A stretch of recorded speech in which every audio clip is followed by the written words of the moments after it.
Hello everyone, আজকে আমি তোমাদের জন্য নিরামিষ দিনে একটা পারফেক্ট নিরামিষ রেসিপি নিয়ে চলে এসেছি। সামনে তো দুর্গাপুজো, আর আমি তো দুর্গাপুজোর প্রত্যেকবার কিন্তু অষ্টমীর দিনে লুচি আর তার সাথে এই পনিরের ডিশটা করি। খেতে কিন্তু অপূর্ব লাগে। তো তোমরাও করে দেখো এবছর দুর্গাপুজোতে, তোমাদেরও ভালো লাগবে। চলো তাহলে রেসিপিটা শেয়ার করি। ফার্স্টে পনিরগুলোকে ফ্রাই করে নিতে হবে। তার জন্য কিন্তু পনিরগুলোকে বক্স আকারে আমি কেটে নিয়েছি। তারপরে কড়াইয়ে দিয়েছি সাদা তেল। সাদা তেলটাকে ভালো করে গরম করে নিয়ে তারপরে পনিরগুলোকে একে একে এবারে ফ্রাই করে নিচ্ছি। পনিরটা এদিকে ফ্রাই হোক, ততক্ষণে আমি মশলাটা তৈরি করে নিই। চলো, এটার মধ্যে নিচ্ছি কাজু বাদাম 5-6টা মতো, 3টে মতো কাঁচা লঙ্কা, চাল মগজ আর নিচ্ছি দুধ। তোমরা চাইলে এখানে কিন্তু টক দই ইউজ করতে পারো, কোনো অসুবিধা হবে না, তাতে কিন্তু স্বাদটা আরো বাড়ে। যেহেতু আমার কাছে ছিল না সেদিন, মশলার মধ্যে তো এতটুকুই ব্যাস, আর কিচ্ছু না। খুবই ইজি একটা রেসিপি, চাইলে কিন্তু তোমরা সবসময় অল টাইম করতে পারো নিরামিষ দিনে। পনিরগুলো তো ফ্রাই হয়ে গেছে, এবার পনিরগুলো একটা পাত্রে তুলে নিচ্ছি।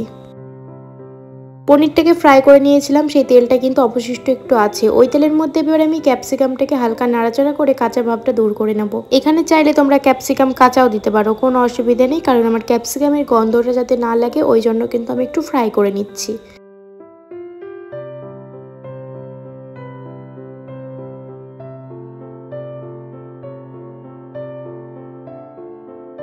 ক্যাপসিকামটা আমার ভালো মতো ফ্রাই হয়ে গেছে, এবারে আমি ক্যাপসিকামটাকে একটা পাত্রে তুলে নেব। ক্যাপসিকামটা ফ্রাই করে নেওয়ার পরও কিন্তু তেল থেকে গেছে, সেই তেলের মধ্যে আমি আদা গ্রেট করে দিয়েছি একটু সামান্য পরিমাণে। এবারে দিচ্ছি একটু সামান্য পরিমাণে লঙ্কা গুঁড়ো। এবারে অ্যাড করবো এর মধ্যে হলুদ গুঁড়ো, দিয়ে ভালো করে কিছুক্ষণ নাড়াচাড়া করে নেব বেশ ভালো করে। তারপর অ্যাড করছি যে মশলাটা আমরা করে রেখেছিলাম সেই মশলাটাকে। এখানে আমি মশলাটা কিন্তু অ্যাড করার পর ভালো করে নাড়তে হবে, নাহলে কিন্তু লেগে যাওয়ার সম্ভাবনা থাকবে কড়াইয়ে। এই রেসিপিটা একদমই কিন্তু খুব একটা যে তেল লাগে সেমন না, একদমই অল্প পরিমাণে তেলটা লাগে। ওই যতটুকু পরিমাণে তেল দিলে একটু ফ্রাই করে নিতে হবে পনিরগুলোকে, ক্যাপসিকামগুলোকে, ততটুকুই পরিমাণে। দেখেছো আমি কিন্তু এর বেশি তেল অ্যাড করিনি। মশলাটা যখন কষে আসবে নাড়াচাড়া করতে করতে, তারপরে আমি অ্যাড করে দেবো এর মধ্যে ফ্রাই করা পনির আর ফ্রাই করা ক্যাপসিকাম, দিয়ে ভালো করে নাড়াচাড়া করে বেশ কিছুক্ষণ ফুটিয়ে নেব। পরিমাণ মতো নুন আর পরিমাণ মতো একটু চিনি অ্যাড করে নেবে। একটু নাড়াচাড়া করলে ফুটে নিলে ব্যাস রেডি হয়ে যাবে পনিরের এই নিরামিষ পদটা।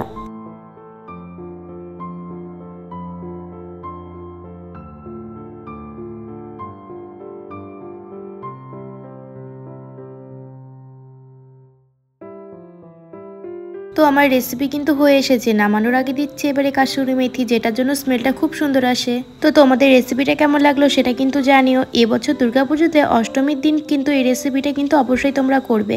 আশা করি খেতে সত্যিই খুব ভালো লাগবে। আজকে এতটুকুই, আসবো নতুন একটা ভিডিও নিয়ে। টাটা।